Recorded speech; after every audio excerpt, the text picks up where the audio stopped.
everybody, and welcome back to your professional diploma in digital marketing and SEO. We are on lesson 4 today, which is external links and external link building, part 1. Today, just to go over this again, we're going to be looking at what makes a healthy link and link profile. We'll look at link equity and different link values. And then we will end off, or at least prepare for the next lesson, with link building opportunities part 1. But first up, did you know that according to research by the search engine journal Consumer Research Study, around 30% of all internet users now use ad blockers? So it is becoming more and more difficult for paid advertising to reach their targets, particularly around certain industries or certain target demographics. For example, in the software development sphere, a lot of these people are using ad blockers. So people have to get quite or even more creative when it comes to targeting those people. Essentially, though, we can see that organic traffic, so things like SEO, will just have more and more importance as time goes on. So what makes a healthy link profile? Let us dive into this topic. Firstly, an external link. Let me just define this for you. An external link is any link on a website that points to another website or external source. So the complete opposite of an internal link, which is just linking between the same site, between pages. External links point to another website. Now, of course, a website can both link out, so link out to another website, and be linked to. The difference between these terms, in terms of external links, they are also known as backlinks, inbound links, and referral links. When it comes to inbound, that means that, let's just imagine we are a website and we are receiving links from other websites. That would be an inbound website. However, if we are that same website and we are sending external links out to other websites, those would be outbound links. Referral links, or that term at least, this is more used with something like affiliate marketing, where there is a referral system and there are different URLs for each affiliate, but it does get put under the same umbrella, so to speak. In terms of its importance in SEO, according to Moz.com, which is an incredibly useful and authoritative SEO website, getting external links is the single most important objective for attaining high rankings. And this was a survey that was done, a search engine ranking factor survey in 2019. An external link is considered a vote for a website, according to Google's PageRank.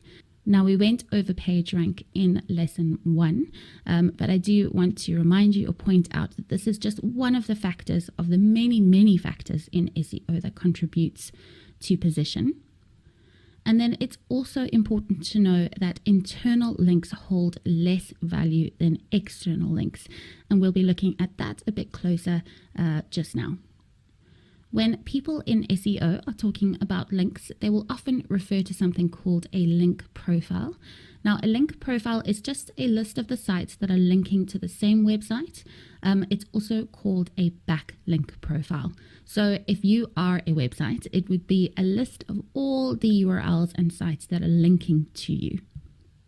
It is important to have a diverse profile, and we'll cover that in a sec, but quality always trumps quantity. If you go after a ton of links where quality isn't really taken into account, then your rankings will definitely suffer. So what does it mean to have a diverse profile? The sites that you would need to include would consist of high and low authority sites. This is more natural. It's seen as a natural thing. We can't, or a website can't expect to only have links from high authority sites.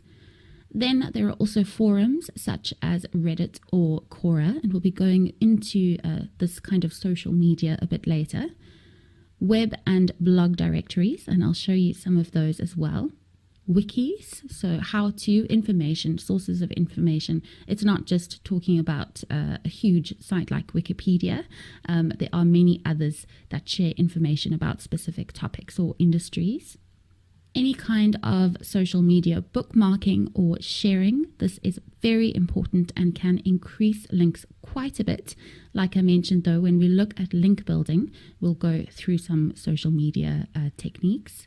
And it is believed that one of the reasons why external links are such a big factor in SEO is that they're hard to manipulate, especially when it comes to high quality sites. This is not something that you can easily just get a link to or from. Of course, low quality sites, yes, but then you would be penalized. So this is why it is such a big factor, because it relies on so many other sources, not just on the websites. It is very important to know that not all links are equal. We'll be reiterating this throughout the lesson. There are many factors used to determine the value of a link.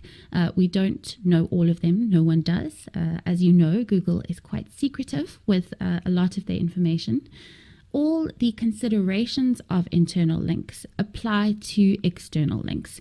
So if you think about lesson 3 and what we went through in terms of the ideal placement, using anchor text, the specific anchor text that you do use, so not using click here or anything like that, that doesn't help engines understand what the link is about. Of course, the relevancy of content is also very important. If you are a automobile site, you shouldn't be linking to or receiving links from any other kind of site that's really unrelated. So let's just say food. That shouldn't be in there. It would be seen as somewhat of an unnatural link. And that's another term to go through, which we'll be looking at a bit later. One of the top factors determining the value of links is authority, and this is in relation to the content as well, but overall it's also about the domain authority. Now, every website is evaluated for authority, and so naturally there would be websites with more authority than others. The higher the quality of links to a website, the higher the authority. So it is directly related. Let me show you an explicit example of differing authority. First up, we have a site like wikipedia.org. I'm sure we all know about this site and have used it. It has over 1 billion external links, and it has an Hrefs ranking of 19. I'm sure you've noticed I am saying Hrefs instead of Refs. Hrefs is the correct way of saying this tool, so just remember that. Now, as I mentioned, this site has an Hrefs rank of 19. Now, all the sites that Hrefs have indexed, there are millions and millions and millions. What this is saying is that this site is the 19th top site when it comes to SEO and authority. This is a really big example. There aren't many sites that are going to be able to achieve those kinds of link numbers. But then in comparison, if we look at a similar site, there's something called infoplease.com. And this site has over 50 million external links, but it has an Hrefs ranking of 8,093. So it is the 8,093rd top website. You can see here that the difference is huge. So while both links would offer high value, if you have infoplease.com linking to you versus Wikipedia, then it'll have less value than the other. I will show you exactly where I got these figures from. This is wikipedia.org. It is a site audit of this URL. And if we can look at the top here, you can see the Hrefs rank, so that's 19. Then their URL rating, that's the green circle next to Hrefs, that's 89. That's a very good quality. Then there is the domain rating in orange, and that is 96, which is very, very high. You can see the number of backlinks, the number of referring domains. So that's the amount of domains that are linking to Wikipedia. The organic keywords, of which there are 375 million. Now remember that you can actually do this with any site in the Hrefs profile. I would really recommend taking out that 7-day Ahrefs trial, which is for $7. It is very or quite expensive if you take up the full package, so you're paying per month. So really only if you're going to be managing SEO, or perhaps there'll be someone managing the SEO for you. If it's a big focus and you're really wanting to scale and improve, then a tool like Ahrefs is definitely worth looking at. There are others though, and if you are purchasing the toolkits, there will be some examples of other tools like this that you could look at. We are now moving on to something called external link equity. And what this means is, firstly, it used to be called link juice, and people do still call it that, but the, I guess, correct term now is link equity. It is a ranking factor centered on the idea that value and authority from one page to another is passed through links. Now, this is yet another reason why external and internal links are important. So I'm just going to say that again, the important part at least. Value and authority from one page to another is passed through links. For example, if an authoritative page has a link to a smaller website's page, it is seen as a vote of confidence for the linked page, which in this case is the small website. So therefore, it passes a certain amount of authority via that link. Looking at how link equity is determined, firstly, as I mentioned, link equity applies to both internal and external links. This is why including internal links to older content on the more frequently updated and higher ranking pages can benefit the whole site. So we saw earlier in that Ahrefs Wikipedia example, the domain rating. This is what would contribute to that. It's not just a page, it's the entire domain. Now, I know this is referring to internal links, but the same principle applies. And remember that internal links have less value than external. So what determines the link equity? There are a number of factors, but the first one would be relevance. Of course, we know this, very important. Authority, the location on the page. This is very important as well. Links that are sitting on or within navigation or footers or headers are seen as less important and less valid than links that are sitting within the body of a page of the content. So very important to note that you'll see often when you go and visit a website, there are a ton of links at the bottom linking to the homepage, to contact us, maybe some other resources. While that is useful and it is a good user experience, and therefore it still has value, it is less value than other links that are within pages on the site. Then there is also the number of links on a page. If you have a site that is linking to you, but that page has tons of links on it linking to other websites, then again, this will have less value than just a page or a site that has a number of or a few carefully chosen links. This is referring to things like directories and resource pages, which we'll be looking at a bit later on. The next thing is the crawl status, so everything has to be A-OK on that side. And then, of course, the HTTP status. We went through a few of those in lesson 3. Ideally, the status would be 200, so everything is okay. If there is some kind of redirect or a 301 error or a 404 error, then this won't have much value. When it comes to linking out, let's just imagine that we are a website again. So we are sending links out to other websites. This, by definition, just doing that on its own in a good way, implementing it properly, can boost a website's relevance. And it also influences the search engine's understanding and ranking of a website.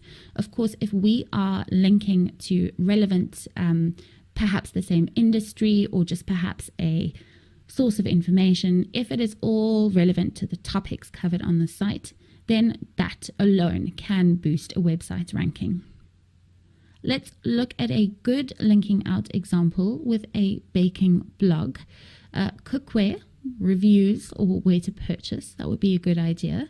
Also ingredients, any that have been used in the blog or videos, where to purchase those, perhaps other recipes that are using the same ingredients. Let's just say it's not baking, it's cooking. And then finally, any restaurants or bakeries, perhaps something around the best baked goods. These would be 3 or several very good linking out opportunities. And just remember, this is why we are doing all of this. Linking out passes some of the source's equity to the linked URL. The source isn't negatively affected in any way by doing this. It's not like the site loses some of the equity being passed. That is not the case. But what if a website doesn't want to pass equity? Well then, something called the nofollow attribute is used. Now, nofollow it looks like this, and I'll show you an example shortly. This attribute tells search engines not to follow a specific outbound link. This applies to paid links, to user-generated content, and any web page that a website does not want to endorse. And we'll go through the reasons why this might happen in a few minutes. When it comes to paid links, what we are referring to here is any kind of advertising, any kind of exchange of links. These are paid links. User-generated content is, of course, people or content that has been created by people outside of the business, so the general public, the potential consumers, etc.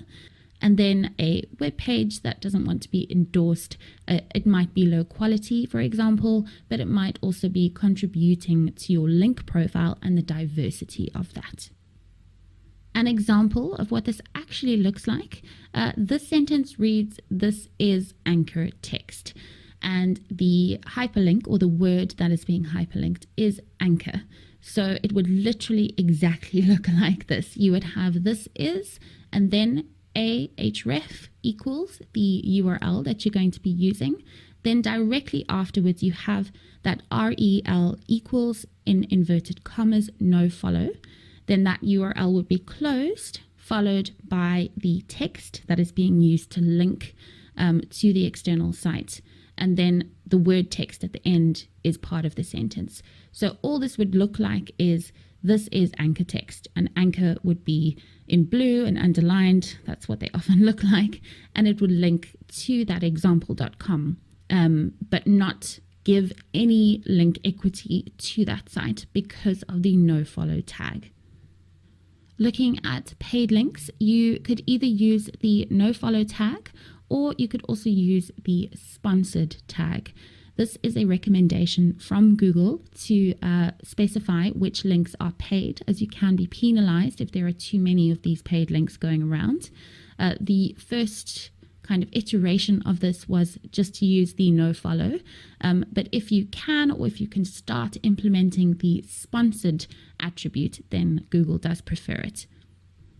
So any outbound links that are advertisements or paid placements in any way need to contain this tag. And the reason why this needs to happen is because these links are not seen as a natural endorsement, and too many of them can result in a penalty. Then we have something called user-generated content, and what could be used with this is the nofollow attribute, or the UGC attribute, as you see it there. Where this would apply would be things like comments, forum posts, or reviews. If you have a comments section on a web page, it does open it up to spam. But to be honest, I don't think that's necessarily a good enough reason not to have a comments section, because there are other benefits to a comments section. Apart from SEO, it's also about user experience, engagement, making your followers or your users feel heard, so to speak. However, if you do decide to have a comment section, or you're managing a comment section, then this needs to be looked at regularly. When you have a comment section, if you're using a CMS like WordPress, then you can then go and edit that post and ensure that the link is nofollow or UGC.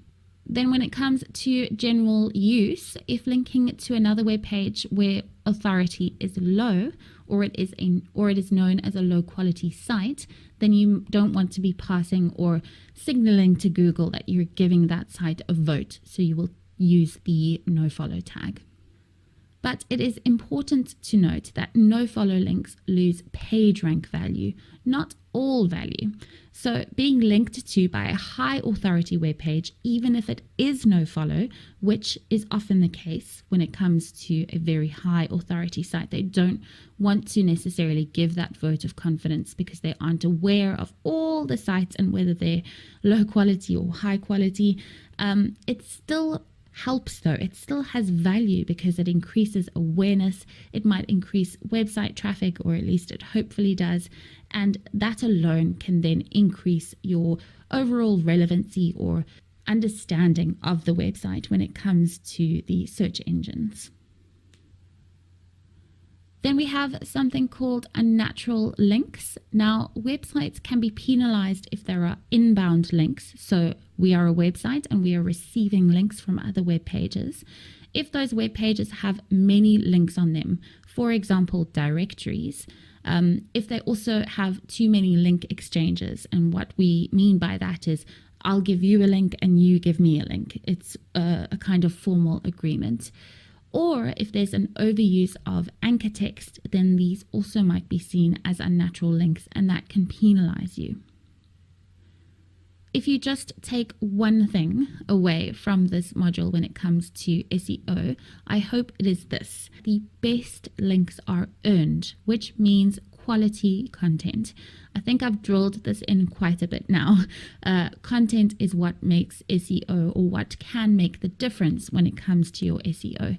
If you have content that's relevant to your industry, that's relevant to your target market, then you will naturally get links, and that's what we mean by earned.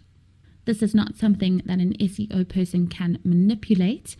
It is, of course, something that an SEO person can optimize in terms of making sure that there are keywords and links and all those things. The actual linking itself is all due to the content. Then we have our last objective for today, which is looking into external link building, and we'll be carrying this over to lesson 5. First up, just a reminder of that diverse profile. So we have the high and low authority sites, the forums such as Reddit and Quora, the web and blog directories, the wikis, and social media bookmarking or sharing. Now we're going to break those down, or some of them down, a bit more. First up, there is something called Harrow, and this is Help a Reporter Out. This is a website where you can sign up essentially as a source of information. You would give your details, the industry you're in, all those kinds of things. And then reporters or journalists would be able to contact you for any kind of sources of information that they need on a story that they're doing. This is a very high authority site and has been a recommendation when it comes to SEO for a long time. So go and take a look at this website, Help a Reporter Out. If you own your own business, you can go and sign up straight away. You just click on I am a source and then take it from there. Then we have directories. Now again, this is not high authority, but you need to have a mix of low and high authority. A directory is an online list or a catalog of websites. They are a lot less influential than other links, but they do form part of a diverse profile and can provide value in other ways. And what I mean by that is just traffic and awareness, and those things are always good. This is an example of one of the good directories that is recommended. It's called Best of the Web, and you'll see the website just now. But you can see here that there are different categories: arts, finance, home, recreation. So it's very broad. It's not just focusing on one topic. And I'll take you through some more specific directory examples. We have the Better Business Bureau, which we have mentioned before. In terms of the quality guidelines, this site is specifically mentioned when it comes to Google looking at the affinity of people in terms of your business. Then there is Google My Business, which we covered in Module 1 when we were in Lesson 5. This might not look like a directory or look like all the other kind of general directories, but it is considered one. So as I mentioned then, definitely worth creating a Google My Business profile, and we'll be looking at that in more detail when we cover local SEO in Lesson 6. Then we have Best of the Web, which we went through just now. You should look at botw.org. Also, Better Business Bureau is bbb.org, so quite easy to remember. And then finally, Merchant Circle, and that is merchantcircle.com. And I recommend saving that list and going to have a look at each of them. Moving on to digital PR. PR is about managing the message of the brand that is delivered to the public, and also finding ways to generate positive publicity among them. Digital PR is a different area to SEO, but they do work very closely together. Of course, some companies don't have a digital PR department, or it's done by themselves. So the importance of this, or the reach of this, completely does differ between businesses. But digital PR is really mostly about content marketing, right? And they use different channels to do this, which is why it is so linked to SEO. First up, they use websites, of course. Instead of putting some editorial together in a magazine, digital PR would be looking at those kinds of sources online. So websites would be a good place to start. Then there would be online magazines as well. They very often partner with influencers, bloggers, and reporters. And you can see this is open to a host of external links. Social media, which is very important and we'll be looking at just now, and email. Now, just as digital PR and SEO are linked, social media is very linked to PR and SEO as well, because it has the chance to exponentially increase traffic and links. So working with the social media manager is definitely required if this is being managed separately. Often with a business just starting out or a startup, there'll be one person doing multiple different things. So in some cases, the manager of social media will be also managing SEO. In some ways, that is quite valuable. So there's no chance of missed communication or confusion or anything like that. But when it gets bigger, then many people split these roles out separately. When it comes to getting links from social media, it is good to start with the basics, and these are really easy to implement. It might take time, but it is easy. First up, you would ensure that the website is included in all the profiles that you have, including any personal ones. You're the CEO, or you're the marketing manager, or the digital strategist, or whoever it is. You could add a link to the website in your LinkedIn profile, on your personal Facebook page, etc. All of this helps and can create external links. It gives more visibility to these links. You should also add a link in each post where it makes sense, perhaps not everyone, but most of them. And then regardless of any focus on SEO or not, you should always be encouraging reviews. Now, the reasons why social media helps with links is because firstly, it offers more visibility because there are more links. Having links on social can also boost those social media profiles.